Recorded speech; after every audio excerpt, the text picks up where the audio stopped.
ठीक है, that is जो इस बार बच्चा सीबीएसई 2025 में एग्जाम दिया है, तो दो केसेस होगी। सीबीएसई 2025 में एग्जाम दिया है तो देखिए क्या दो केसेस होंगी उसके साथ, बच्चे के साथ, या तो वो सीबीएसई में पास हो जाएगा, सीबीएसई 2025 क्लास 12 के बच्चे हैं उनके लिए, या तो ये जो बच्चा है क्लास 12 का बच्चा पास कर जाएगा। एक तो कंडीशन हो गई कि पास कर जाएगा, और दूसरी कंडीशन हो गई कि फेल हो जाएगा। बहुत सारे बच्चे फेल होते हैं। तो पहला कंडीशन में आता है, एक तो हो गया पास हो गया मोर देन 75%, तो जेई की एलिजिबिलिटी मस्त बन जाएगी, कोई दिक्कत नहीं है इस बच्चे को, इस तरह के बच्चे को। लेकिन दूसरे बच्चे ऐसे हैं कि पास हो गए लेकिन लेस देन 75 आया, 75% नहीं बन पाया, तो इस तरह। और एक थर्ड केस, लेस देन 75% बना,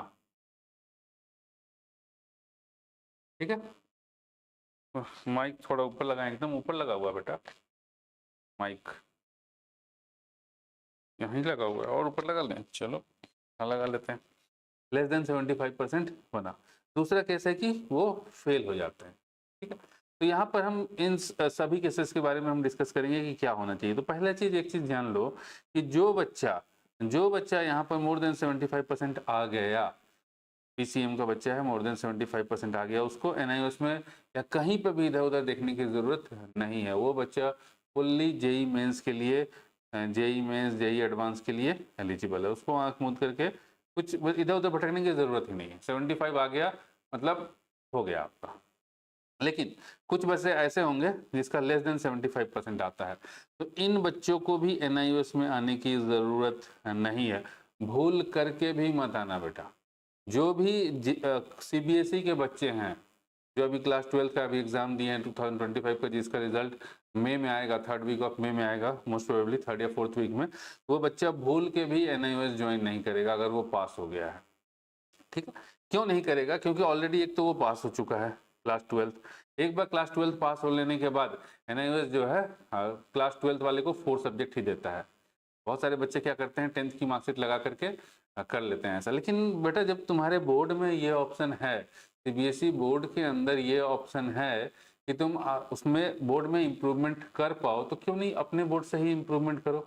अगर एनआईओएस में आते हो, सपोज करो, एक तो है कि अपने ही बोर्ड में इम्प्रूवमेंट फ्रॉम सीबीएसई, यहाँ से इम्प्रूवमेंट करो, करना यही चाहिए, नहीं आना चाहिए, ठीक है।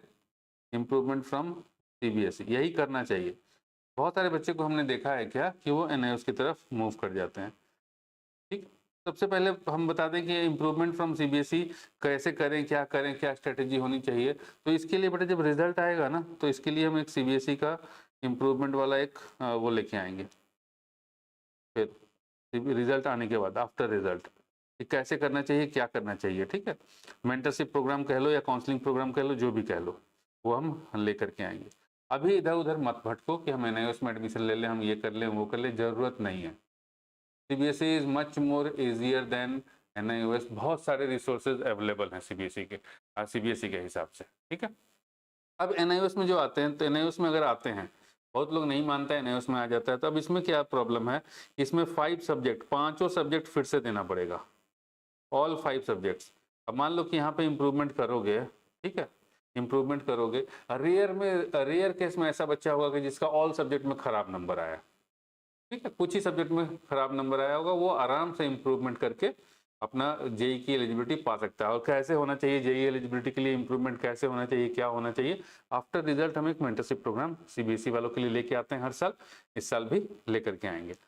तो एनआईओएस में तो 5 सब्जेक्ट फिर से करना पड़ेगा बेटा, फिर से इसमें असाइनमेंट होगा, इसमें प्रैक्टिकल होगा, इसमें क्लासेस, प्रैक्टिकल की क्लासेस होगी, सारी चीजें फिर से करनी पड़ेंगी। तो है ना, ये देखो सारी चीजें, पता भी नहीं ना कि असाइनमेंट में नंबर फुल, इंटरनल जिसको बोलते हो सीबीएसई में, उसमें नंबर फुल मिलेगा कि नहीं मिलेगा। फिर ये भी प्रॉब्लम है कि भाई अगर हमारा जो प्रैक्टिकल है उसमें फुल नंबर मिलेगा कि नहीं मिलेगा, क्योंकि यहाँ पर सीबीएसई में तो डेली स्कूल जाते हो, रेगुलर स्कूल जाते हो, तो स्कूल वाले नंबर दे देते हैं। लेकिन यहाँ पर स्कूल नहीं जाना होता है, यहाँ पे स्कूल होता नहीं है, यहाँ पर स्टडी सेंटर होता है, जहाँ पर जाके आप प्रैक्टिकल का एग्जाम देते हो। तो कई बार क्या होता है, बच्चे लोगों से प्रैक्टिकल एग्जाम सेंटर वाले बहुत हाई पैसे का डिमांड करते हैं, होता है कहीं कहीं जगह पे होता है। और कहीं कहीं पे ऐसा होता है कि भाई प्रैक्टिकल तो कुछ भी नहीं करवाया, लेकिन वहाँ पे परफॉर्म करवा देते हैं कि परफॉर्म करो, तब उस केस में आपका प्रॉब्लम आ जाएगा, आप प्रॉब्लम में फंस जाओगे। ठीक है, फिर दो चीज़ों में यहाँ दिक्कत है, दो क्या तो और भी मल्टीपल। एक तो देखो असाइनमेंट से रिलेटेड, मतलब अगर सीबीएसई के हिसाब से कहें तो इंटरनल मार्क्स, यहाँ पर 20% वेटेज होता है इंटरनल मार्क्स का, थ्योरी का 20% इंटरनल मार्क्स का वेटेज है, बहुत हाई वेटेज है। तो ये जो इंटरनल मार्क्स है ये पूरा का पूरा स्टडी सेंटर के हाथ में रहता है, वो सही से मिलेगा कि नहीं मिलेगा ये भी प्रॉब्लम है। और सीबीएसई में तो पता ही है कि फुल पे फुल भर के मिला हुआ रहता है इंटरनल मार्क्स। सेकंड चीज क्या है, इंटरनल के बाद सेकंड चीज है आपका प्रैक्टिकल। ठीक है, तो प्रैक्टिकल का भी मार्क्स सीबीएसई के अंदर भर भर के मिलता है। इसमें जरूरी नहीं है कि आपको भर भर के ही मिलेगा, बहुत सारे बच्चों को कम नंबर भी दिया जाता है। उसके बाद थर्ड चीज आता है, जो आप फाइनल का एग्जाम देंगे, है ना, फाइनल एग्जाम देंगे तो बेटा 5 सब्जेक्ट देना पड़ेगा ना, 5 सब्जेक्ट देना पड़ेगा। सिलेबस 11 12 दोनों का है। जैसे मान लो कि पीसीएम है, तुम पीसीएम लेते हो और हिंदी इंग्लिश लेते हो, ये मान के चलते हैं कि हिंदी इंग्लिश लेते हो। तो देखो यहाँ पे क्या दिक्कत है कि पीसीएम के अंदर 11th एंड 12th दोनों का पोर्शन है, तीनों के अंदर। फिर हिंदी का पूरा कोर्स अलग है, एनआईओएस की बुक अलग है, सीबीएसई की बुक अलग है। इंग्लिश के अंदर पूरा का पूरा कोर्स अलग, पूरा बुक अलग है। तो ये चीज है कि पूरा सब्जेक्ट आपको फिर से पढ़ना पड़ेगा पूरा। तो ये चीज ध्यान में रखो कि भाई कैसे कर पाओगे, कैसे कोप अप कर पाओगे। उससे ज्यादा बेहतर होगा ना कि हम अपना इम्प्रूवमेंट सीबीएसई से ही कर लें। किस तरीके से करना है, कैसे करना है, देखो जेई एलिजिबिलिटी के लिए वो हम आफ्टर रिजल्ट एक मेंटरशिप प्रोग्राम लेकर के आएंगे, क्योंकि हमने भी देखो हमने भी 2022 के अंदर दोबारा एनआईओएस दोबारा 12th किया, एनआईओएस से क्लास 12th किया। ठीक है, और उसके बाद 2022 के अंदर मैंने जेई दिया, जेई मेंस 2022 के अंदर दिया। ठीक है, और मुझे एनआईटी मिला, एनआईटी मिला, जोसा काउंसलिंग के थ्रू एनआईटी मिला, एनआईटी सूरत मिला। 2022 के अंदर at the age of 45 plus की एज पे हमने दिया, दोबारा 12 दिया और मिला। तो हमें पता है कि भैया जेई की एलिजिबिलिटी कैसे मिलेगी, एडवांस की एलिजिबिलिटी कैसे बनेगी। ठीक है, क्योंकि हम खुद गो थ्रू हुए, इस एज पे आकर के दोबारा गो थ्रू हुए। ठीक है, तो ये चीज ध्यान में रखना है कि भूल करके भी सीबीएसई वाला बच्चा जो पास है वो एनआईओएस की तरफ मूव नहीं करेगा। अब जो फेल बच्चा है वो क्या करेगा, कॉम्पार्ट फेल वाले बच्चे वो क्या करेंगे, उसके ऊपर देखिए।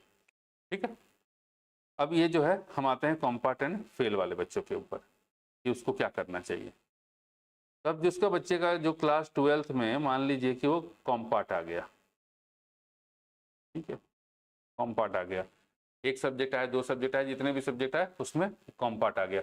तब इस बच्चे को क्या करना चाहिए, ये बच्चा बेटा आंख मूंद करके go to NIOS, CBSE board में मत जाओ, आंख मूंद करके एनआईओएस में आ जाना, एडमिशन लेना। क्योंकि सीबीएसई में तुमको 1 ईयर वेट करना पड़ेगा, 1 ईयर के बाद एग्जाम होगा। मान लो कि 2 सब्जेक्ट में लग गया कॉम्पार्ट, तो अगले साल एग्जाम दे पाओगे 2026 के अंदर। लेकिन एनआईओएस बोर्ड में तुम्हारा अक्टूबर का एडमिशन ओपन होगा, अक्टूबर 2025 का एडमिशन स्टार्ट होगा अभी आफ्टर रिजल्ट। आपका जैसे ही रिजल्ट आएगा तो एनआईओएस वाले एडमिशन ओपन करेंगे अक्टूबर 2025 के लिए।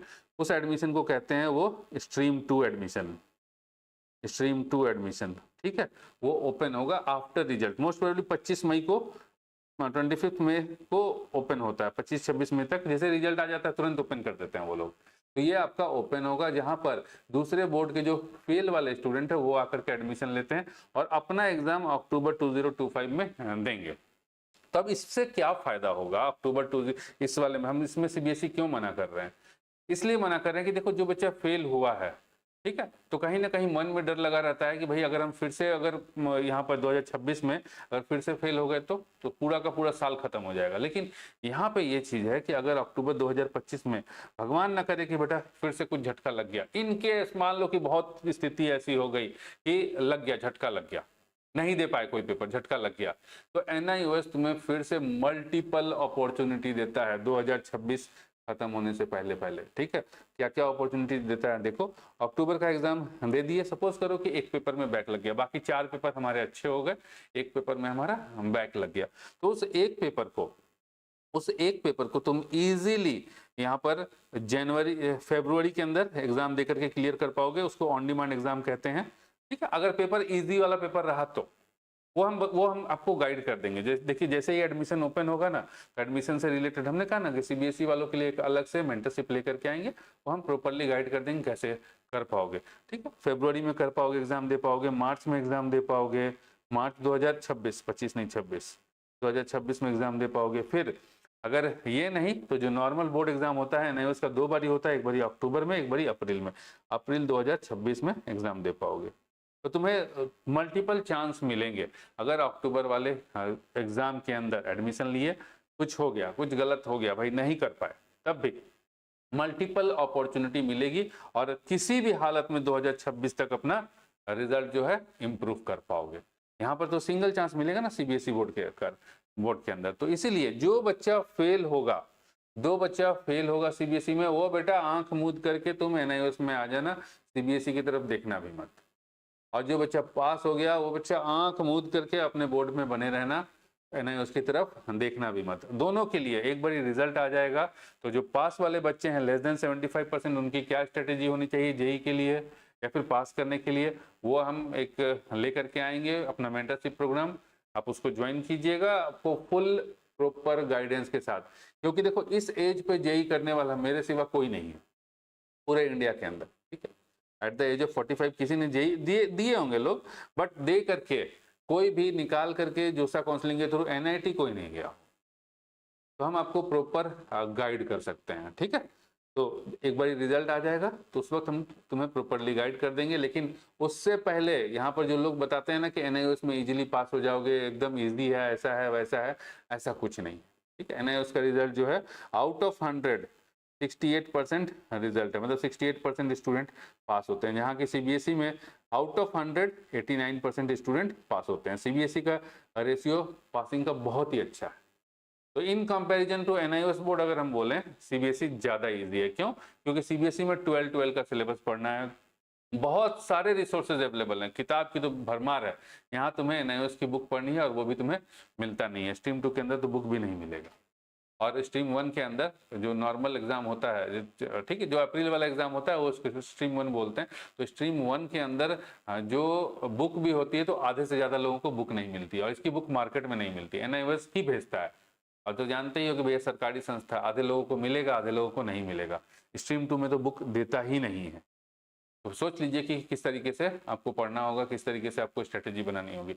अभी इधर उधर भटकने की किसी को भी जरूरत नहीं है। एक बार रिजल्ट आ जाएगा, हम उसका एडमिशन मेंटरशिप सारा चीज का लेकर के आएंगे प्रोग्राम, आप उसको ज्वाइन कीजिएगा एंड बेहतरीन तरीके से आपको प्रॉपरली गाइड कर दिया जाएगा, जिससे कि तुम मिस गाइड होकर के अपना फ्यूचर बर्बाद ना करो। ठीक है बेटा, क्योंकि हमने जेई किया है, हमने बोर्ड निकाला है इस एज में आकर के, तो हमें पता है बेटा कि बोर्ड निकलेगा कैसे। जैसे एनआईओएस बोर्ड में आना है तो निकलेगा कैसे एनआईओएस बोर्ड भी, और दूसरी चीज क्या है कि जेई के लिए एलिजिबिलिटी बनेगी कैसे। ठीक है, तो उम्मीद करते हैं कि इधर उधर नहीं भटकोगे, अपना दिमाग, ठीक है समझ रहे हैं कि रिजल्ट खराब हो गया, लेकिन अपना दिमाग जो है शांत रखिए, स्टे काम। क्योंकि जैसे भटकिएगा, दिमाग भटकेगा, लोग जो है उसको आपको ट्रैप करने की कोशिश करते हैं, तो कोशिश करेंगे। तो उन लोगों से सावधान रहो और रिजल्ट आने का वेट करो। अभी परेशान होने की ज्यादा जरूरत नहीं है। हाँ, इन बिटवीन जैसे कि अगर जेई के एस्पिरेंट हो, ठीक है, जेई के एस्पिरेंट हो, लग रहा है कि 75% से कम आएगा या फिर फेल हो जाएंगे, तो अपना पढ़ाई अभी से स्टार्ट रखो। फिजिक्स, केमिस्ट्री, मैथ ये अभी से स्टार्ट रखो। पढ़ाई कभी भी लाइफ में बेकार नहीं जाता, वो तुम्हारे काम ही काम आएगा। अगर अच्छा हो गया, मान लो कि 75 प्लस आ गया, तो तुम्हारा कॉन्सेप्ट जो है वो बिल्डअप हो जाएगा। अगर नहीं आया 75 प्लस, कम आ गया, तो तुम्हारा जो अगला एग्जाम देने वाले हो उसमें काम आ जाएगा। अगर फेल हो गए तो भी अगर पढ़ते रहोगे तो फिर अगले एग्जाम में वो काम आएगा। तो अपना जो है पढ़ाई जारी रखो, पढ़ाई को छोड़ो मत। क्योंकि जो ये हम बता रहे हैं 75% नहीं आया या फिर फेल हो जाएंगे बच्चे, कुछ होंगे, तो ऐसा क्यों होगा? क्योंकि आप पढ़ाई नहीं किए। अब वही हालत अगर यहाँ पे भी लेकर के आओगे कि पढ़ाई नहीं करेंगे, अभी से पढ़ाई नहीं करेंगे, तो फिर अक्टूबर में एग्जाम होने वाला है, फिर वहां पे फंस जाओ। तो ये चीज ध्यान में रखना है कि किसी के भी ट्रैप में नहीं पड़ना है। जो सीबीएसई बोर्ड का पास आउट बच्चा है वो सीबीएसई बोर्ड के साथ बने रहे, जो फेल बच्चा है वो भूल के भी सीबीएसई बोर्ड को हाथ जोड़ ले, राम राम करे और एनआईओएस में आ जाए। चलिए